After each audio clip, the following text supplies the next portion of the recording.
So real quick here, let's talk about wiring up some two-way switches.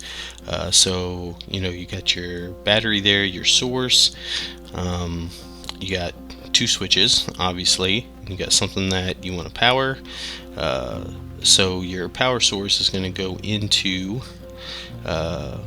one switch, and then you're going to travel it over to the other. So this is switch number one, and we're going to go ahead and connect a traveler wire to the top of the switch, and then we're going to go ahead and connect that to the top of the switch of switch 2 as well.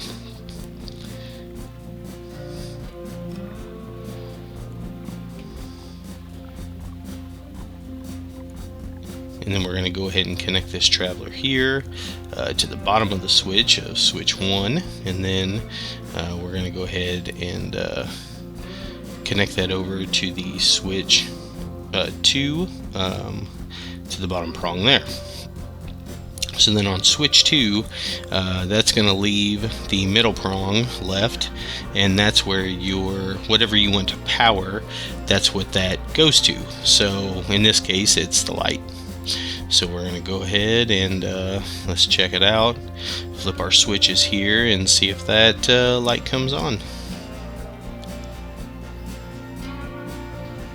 And there it is. Light is on.